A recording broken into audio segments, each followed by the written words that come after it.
Classique. 7h30, 9h. La matinale de Radio Classique avec Gérard Leclerc.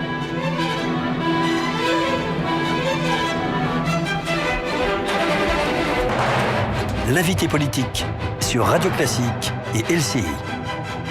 Et comme tous les matins, nous retrouvons nos amis de LCI pour l'invité politique, Jean-Christophe Lagarde. Bonjour. Bonjour. Aujourd'hui, ceux qui achètent Le Parisien, on trouve un long entretien de Nicolas Sarkozy avec des lecteurs. Nicolas Sarkozy qui dit clairement qu'il veut supprimer les 35 heures, qu'il veut réduire le nombre des enseignants et revoir leur statut. Ça vous plaît ?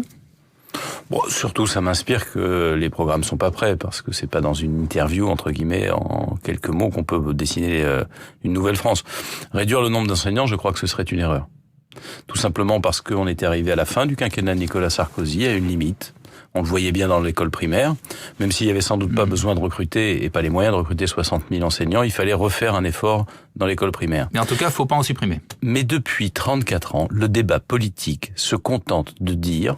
À droite, il faut moins d'enseignants. À gauche, il en faut plus. Ça suffira pour faire réussir l'éducation nationale. Et c'est un mensonge. Si on ne change pas notre éducation nationale de fond en comble, on ne parviendra à rien. Quels sont les objectifs qu'on donne à chaque stade? Quelles sont les méthodes pédagogiques qu'on applique? Est-ce qu'on est capable d'individualiser les enseignements pour les enfants qui vont plus vite, qui progressent, ce qu'on appelle les précoces, ou pour ces 15% d'élèves qui décrochent et qui ont besoin de travailler en plus petits groupes?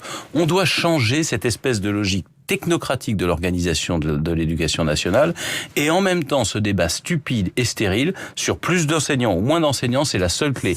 J'observe que dans la plupart des pays, on ne débat pas en permanence du nombre des enseignants, on se demande ce que nos enfants doivent apprendre, comment ils doivent l'apprendre, et comment on s'adapte à ceux qui ne parviennent pas à apprendre aussi vite, ou à ceux qui apprennent plus vite que les autres. Et sur les 35 heures, supprimer les 35 heures, dit Nicolas Sarkozy. L'UDI dit depuis, et je le dis depuis des mois, à peu près d'ailleurs ce que disait M. Macron. Un pays ne peut pas se redresser, il ne peut pas s'enrichir en travaillant moins. Où a-t-on vu ça? Dans quel pays du monde ça fonctionne? Nulle part. Moi, je suis pour qu'on revienne aux 39 heures. Tout simplement parce que ça permettrait à nos entreprises de gagner en compétitivité, et que c'est le problème numéro 1 de la France si on veut résoudre le chômage. En même temps, ça veut dire que les salariés perdent des heures supplémentaires. Pardon. En 1997, quand les 35 heures ont été décidées, d'abord, elles n'étaient que pour le privé et pas pour la fonction publique. Tout le monde l'a oublié. Deuxième chose, on n'a pas baissé les salaires. Nous travaillons donc aujourd'hui 35 heures payées 39. Les 4 heures de loisirs que nous nous sommes accordés, qui, pour certains, donnent des heures supplémentaires, mais pour d'autres sont simplement des heures de loisirs, des heures de RTT. Elles sont payées par qui? Elles sont payées par le déficit de l'État, c'est-à-dire par l'emprunt, et c'est nos enfants qui paieront nos loisirs. Moi, je ne peux pas accepter une société où, en réalité, les parents que nous sommes s'offrent des loisirs à crédit sur le dos de leurs enfants. Et j'observe qu'avant 1997, la France avait moins de chômeurs, elle avait moins de déficit, elle avait moins d'impôts, que nous vivions en réalité avec un niveau de vie supérieur, un pouvoir d'achat supérieur. Nous étions plus forts et plus heureux. Et je pense que c'est le devoir d'une génération de faire cet effort. Ça permettrait de remplir les caisses de l'État, de regagner en compétitivité. Et quand vous gagnez en compétitivité dans une entreprise, vous pouvez vendre vos produits. Pourquoi je disais tout à l'heure que c'est le problème numéro 1? Parce que vous vous retrouvez dans une situation où si vous n'avez pas de compétitivité, vous ne vendez pas de produits, vous n'avez donc pas besoin d'embaucher et d'avoir des employés. C'est un effort national de redressement que nous devrions faire et qui permettrait à la France de remettre la marche avant. D'accord, donc là-dessus, clairement, vous êtes d'accord avec Nicolas Sarkozy. Oui, on revient aux 39 heures payées 35. Enfin, et tout à non, pardon. 39. Non, actuellement, nous sommes aux 35 heures payées 39. Oui, mais donc on va aux 39 heures payées 39. Et voilà. Nicolas Sarkozy qui semble également esquisser un début d'autocritique. Il dit que beaucoup de choses qu'il a faites, il les ferait différemment aujourd'hui. J'espère que chacun s'est tiré profit, entre guillemets, ou parti de ses erreurs. C'est ce qu'il essaye d'expliquer là. J'imagine qu'il aura à cœur d'expliquer que ce n'est pas qu'un problème de caractère. Et François Fillon, lui, sort un livre. C'est bien que chacun, comme ça, avance ses propositions, sorte des livres. Moi, je suis assez stupéfait d'une chose, c'est que tout le monde est en train de se précipiter sur les présidentielles qui ont lieu dans 18 mois. Depuis le début septembre, c'est la fièvre de la rentrée. À gauche, on voit les Verts éclater, les socialistes essayer de se rabibocher, ou à droite, plus personne n'a autre chose en tête que la primaire. Moi, j'observe juste une chose, il y a des élections régionales dans moins de 100 jours. Et ces élections régionales, pour nous, fédéralistes et humanistes, qui croyons dans la région, C'est essentiel. Pourquoi ? Parce que la région, elle va avoir en charge le développement économique, la formation, l'aménagement du territoire. Ce qui peut permettre à la France de repartir depuis les territoires tant elle est bloquée au niveau national et au niveau de l'État. Et donc, je souhaite, moi, qu'on s'intéresse beaucoup plus à ces élections régionales. J'invite les électeurs à moins écouter ceux qui discutent sur ce qui se passera dans 18 mois. On aura le temps d'en parler, on aura le temps d'en débattre et on aura le temps de choisir.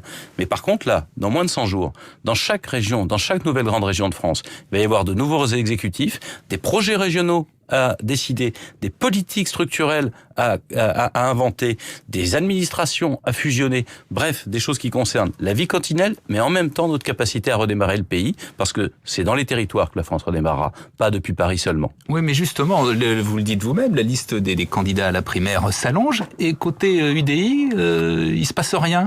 Il y aura un candidat, vous serez candidat, vous allez soutenir, vous savez une idée sinon du candidat que vous allez soutenir ? Même si tout le monde s'agite et s'excite, côté UDI, on veut rester sérieux. Je vous dis qu'il y a des élections régionales dans moins de 100 jours, et nous aurons, entre janvier et mars prochain, un débat pour savoir de quelle façon l'UDI doit porter son message à la présidentielle en direction des Français. Parce que quand vous aviez été élu président face à Hervé Morin, il y avait quand même cette idée justement que l'UDI devait être présent à la présidentielle. C'est ce que je viens de vous dire. Je pense que nous devons porter notre message devant les Français, et je m'étais engagé à ce que les militants choisissent qui, d'abord, évidemment, et de quelle façon. Ça peut être la primaire, ça peut être la présidentielle. Pardon, ce sont les militants qui le choisiront. Mais d'ici là, je répète, ce débat, il sera d'actualité, et encore, c'est bientôt, entre janvier et mars prochain. Pour l'instant, c'est trop tôt, on n'en parle pas. On attend. Vous concevez le ridicule de Français qui voient des politiques impuissants dans les politiques publiques, qui expliquent pour les uns qu'ils feront demain ce qu'ils n'ont pas fait hier, qui expliquent pour les autres tous les jours qu'ils changent d'avis et qu'ils sont impuissants face à la situation des migrants, face à la montée du chômage, face à la baisse du pouvoir d'achat, et qui continuent à parler des élections présidentielles, c'est-à-dire en fait des politiques qui parlent d'eux. Moi, je veux parler de l'élection qui vient, et je veux ensuite que nous ayons la capacité de proposer aux Français un projet, le moment venu. Et pourquoi ? Parce que ça fait 34 ans que la France connaît des alternances. Et depuis 34 ans, la France descend escalier après escalier, marche après marche. Rien ne progresse plus dans notre pays. Ni notre compétitivité, je le disais, c'est notre premier problème. Ni la capacité à former nos enfants, c'est notre second problème.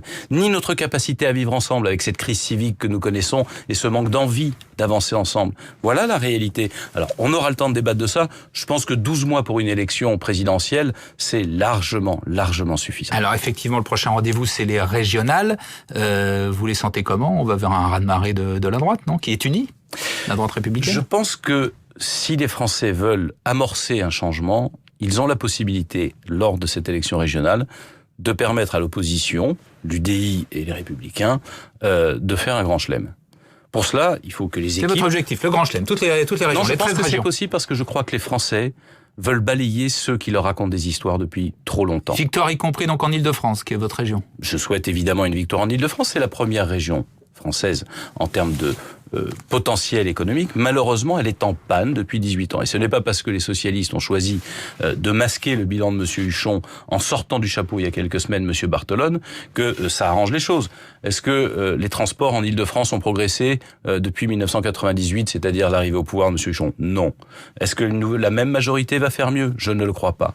Est-ce que l'économie qui est en panne, alors que l'Île-de-France, ça peut être le moteur de la France, c'est 30% de la richesse nationale qui y est produite. Quand je vous disais qu'on pourrait redémarrer la France à partir des territoires, eh bien c'est au mois de décembre que ça va se décider. Parce que quand l'Île-de-France est en panne, quand elle s'enrhume, c'est la France entière qui est malade. La crise des réfugiés, la frontière est fermée maintenant entre la Croatie et la Serbie. La Croatie où il y a des milliers de réfugiés qui sont devant la frontière avec la Hongrie. Alors, qu'est-ce qu'on fait ? Qu'est-ce que fait l'Europe ? Je parlais à l'instant d'impuissance publique. L'impuissance publique qui exaspère nos concitoyens. Mais là, c'est l'Europe, c'est pas la France. Ce sont l'ensemble des pays européens, et c'est pas l'Europe parce que l'Europe n'a aucune compétence en matière de migratoire. Et pourquoi elle n'a pas de compétence en matière migratoire ? Parce que chacun des pays européens a refusé jusqu'à présent qu'elle le soit. Moi, je milite pour que nous ayons un gouvernement fédéral. Je milite pour que nous ayons un ministère européen des migrations qui pourrait gérer les crises comme celle d'aujourd'hui, mais qui gérerait l'immigration en permanence. On voit bien que ce phénomène migratoire, pas seulement en période de crise, est une difficulté à gérer en commun. Je m'explique. Chacun des pays n'a pas les mêmes besoins. L'Allemagne aura besoin dans les années qui viennent de centaines de milliers de personnes parce qu'ils ont une démographie faible, beaucoup de personnes âgées, peu de jeunes, besoin de gens venant de l'extérieur pour travailler. On pourrait d'ailleurs coopérer avec l'Allemagne pour que le GEM français, notamment dans l'Est de la France, puisse aller travailler de l'autre côté de la frontière beaucoup mieux. Chacun doit définir ses besoins.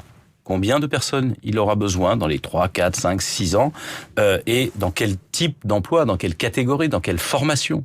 Et à partir de ce moment-là, on délivre un visa qui permet de s'installer dans un pays, pas d'aller dans le pays voisin. Ça nécessite de réécrire Schengen, parce qu'il est absurde de faire entrer des centaines de milliers de personnes en Allemagne, qui ensuite risqueraient de se retrouver et de se déplacer en Italie, en Espagne, en France ou en Belgique, alors que là, on n'aura peut-être pas besoin d'eux.